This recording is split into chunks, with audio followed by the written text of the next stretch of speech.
Ah, qué bien. Estamos oficialmente en el cumple caro. Sí, les agradecemos a mis viejos que nos hicieron una picada. Y me da estas copas. Y volvemos. Esto habla bien, habla de cuánto los queremos a quienes están viendo, porque, o sea, estábamos en una picada, dijimos, ya fue, no terminó el programa acá, ponemos el coso, nos vemos la semana que viene. No sé eso, pero... ¿Por qué no? Sí, lo pensaste, si me lo dijo, tengo testigos. Bueno, gracias viejos, está espectacular la picada, ahora la vamos a seguir comiendo y además tenemos vino, así que creo que estamos bien. Perdón. ¿Y querés gracias. ¿Querés que vayamos directamente a tu columna? Te veo nervioso con el tiempo. Yo no sé ya que... Bueno, hoy es 14 de agosto, ¿verdad? Sí. El día que estamos haciendo esto. Mañana, 15 de agosto, se van a cumplir 52 años de cuando comenzó la fuga del penal de Trelew. Sí. Porque el 15 de agosto... realmente de Rawson. Claro, que termine en la masacre de Trelew. Claro. El 15 de agosto, a las 6 de la tarde, comenzó un plan de fuga del cual no vamos a hablar. 1972.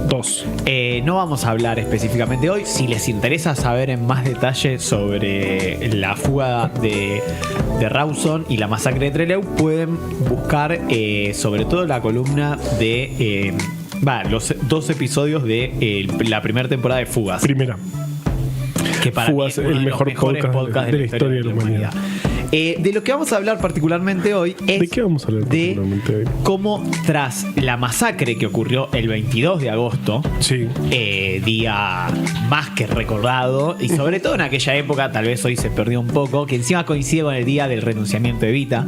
Entonces, si bien no todos reivindican ambas cosas, muchas veces se recuerda ambas cosas juntas, ¿no? Por Evita y los mártires de Trelew. Sí. Aquel día, quien fue señalado como responsable político de esa masacre fue un almirante, Hermes Quijada. Y vamos a hablar de cómo fue su asesinato en manos de un militante del ERP, de una fracción del ERP 22 de agosto, justamente. Pero bueno, a ver, recapitulemos un poco. Primero, la fuga, que comenzó, como les decía, fue el 15 de agosto, fue una fuga semi-exitosa o semi-fallida. Más fallida que exitosa. Sí. Porque de los 110 detenidos, todos presos políticos, casi la gran mayoría del ERP, pero con participación de FARC y montoneros también, casi todos, lo que pasó fue que, digamos, salió bien el plan. El plan era, tomar el penal. Bueno, eso si quieren búsquenlo después. Mediante, lograron ingresar algunas armas, etcétera. Y como el penal estaba muy medio aislado, en el medio de la nada, porque por algo era el penal de máxima seguridad en aquel momento, pues ya la cárcel de Ushuaia estaba cerrada hace bastante, lo que iban a hacer era ir en camiones y un Ford Falcon a el aeropuerto de Trelew, tomar un avión y huir hacia Chile.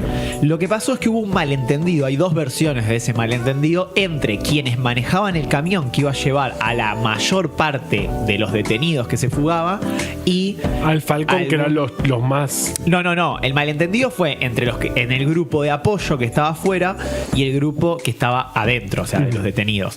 ¿Qué pasa? Hay 2 versiones. Una es de un disparo, digamos, que fue el único disparo que hubo falta hacer, que se interpretó, digamos, como que había salido mal el operativo, entonces los que estaban afuera se fueron, y otro es una seña mal dada. O sea, hay una idea de que uno de los detenidos saluda con justo un pañuelo blanco a uno de los que estaba en el camión de afuera, y al verlo entiende que le está hablando de rendición y entonces se va. Claro. Entonces lo que termina ocurriendo es que de los 110 solamente 6 entran en el Ford Falcon, que por una cuestión de respeto de los rangos y jerarquías políticas son los 6 máximos dirigentes que estaban en ese momento, entre ellos Mario Roberto Santucho, líder del PRT, Gorrerán Merlo, jefe militar del ERP, Vaca Narvaja y 3 líderes más que bueno, ellos llegan al aeropuerto. Llegan al aeropuerto y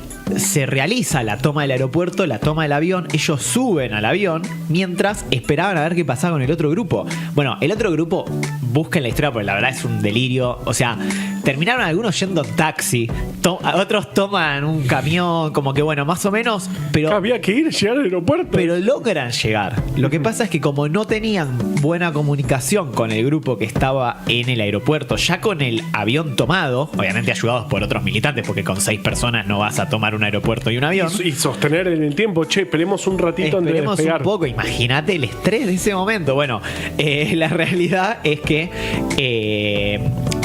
terminan despegando, una pena porque estaban cerca los otros.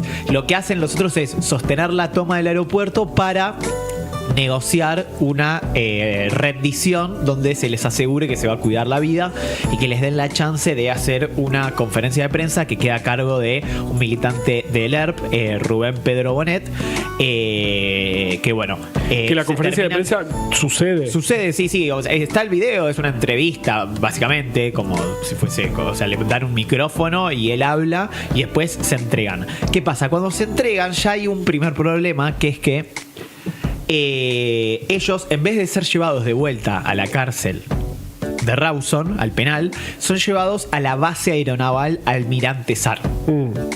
Porque dicen que las condiciones en el penal no estaban dadas porque continuaba el motín que había iniciado la fuga. Entonces son llevados allá en un clima ya de extrema tensión, donde todos los días tenían situaciones muy problemáticas en la base estos detenidos, que eran 16.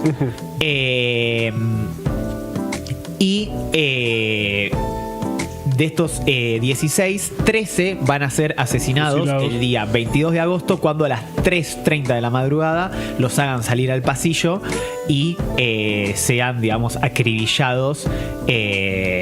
Perdón, 19 fueron fusilados, 22 eran ellos, 3 sobrevivieron y fueron fusilados así, digamos, a mansalva. En un pasillo, en la misma base. Claro, sí. O sea, había unas celdas, los hacen salir al pasillo y al día siguiente, el 23 de agosto, Hermes Quijada, almirante de la Marina, explica por televisión que se habían amotinado supuestamente, y que es un nuevo intento de fuga donde supuestamente le habían robado un arma a uno de los militares. Eso desencadenó un intercambio de balas que terminó con la muerte. Bueno, la mayor parte de la gente no les creyó y Hermes Quijada quedó de alguna manera como señalado como uno de los responsables del asesinato de estos 19 militantes políticos, que eran en su mayor parte del PRT-ERP y algunos pocos de Fari Montoneros. Que después, 20 años después, 30 años después, gracias al trabajo de Willy Pregliasco, también contamos esa historia. Después. Bueno, se determinó que había sido un fusilamiento. O sea, hicieron bien en no creerle a Hermes.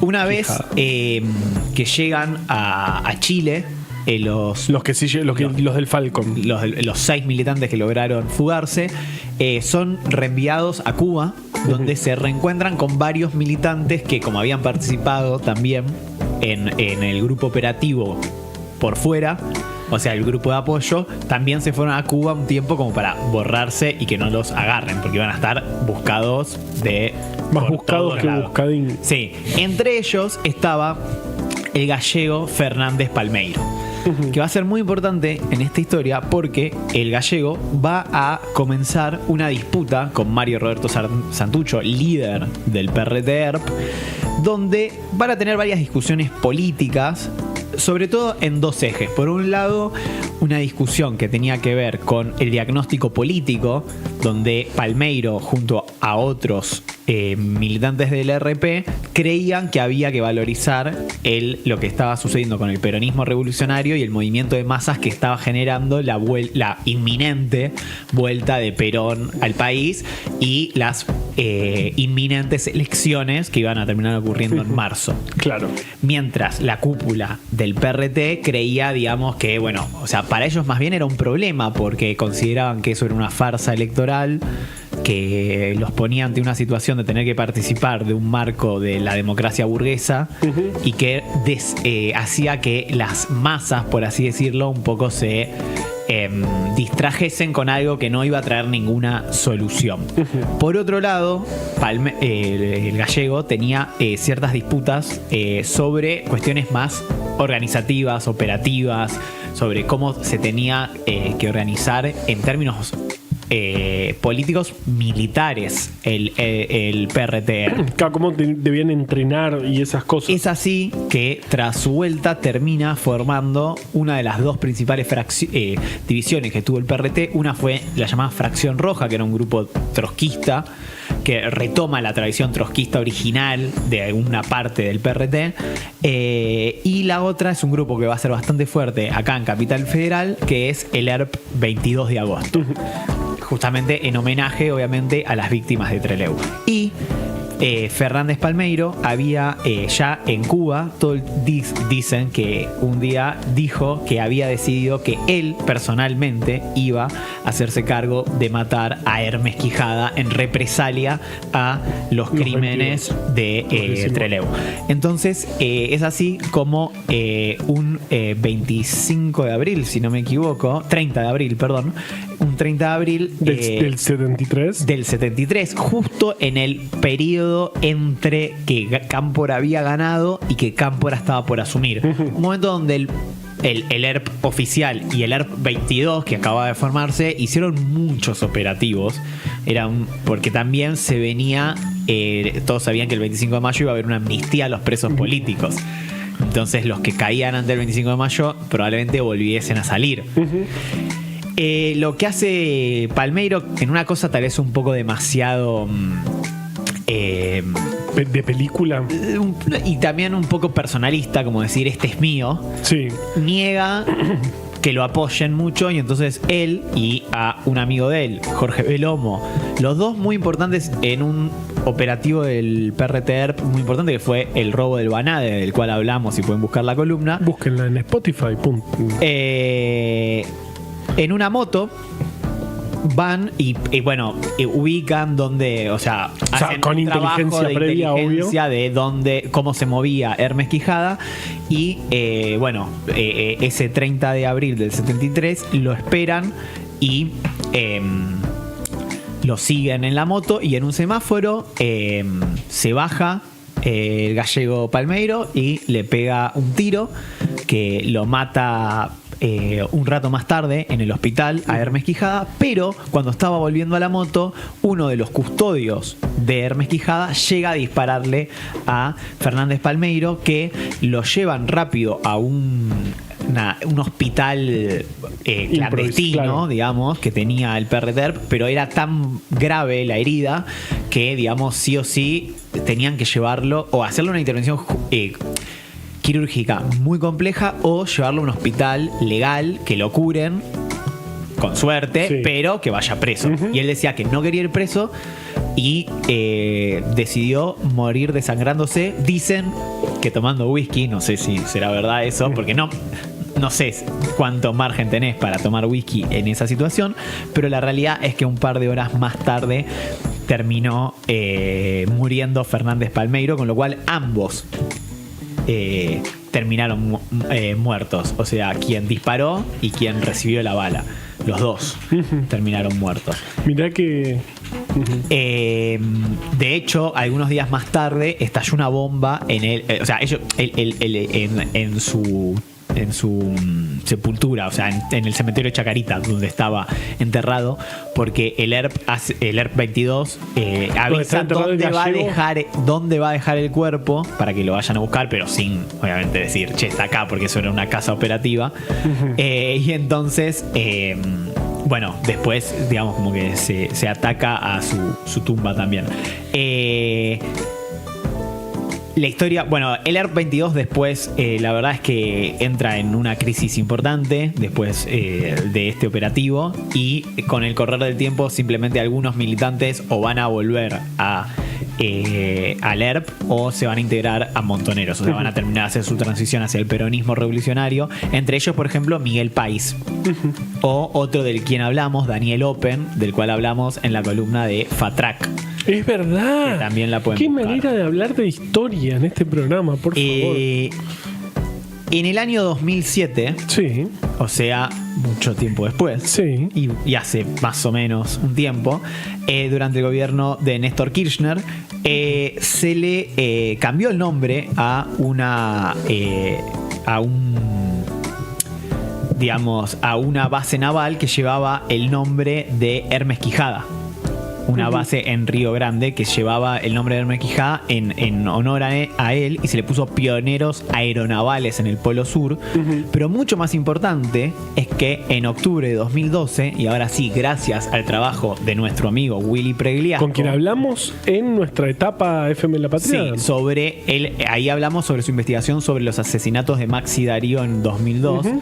Él pudo hacer una reconstrucción de cómo fueron los crímenes de Trelew, donde es realmente espectacular lo que hizo. O sea, es una locura. Él juntó, digamos, con un par de personas más, tomando el libro La Patria Fusilada de Paco Urondo, que es un libro que Paco Urondo le toma testimonio a las tres personas que sobrevivieron.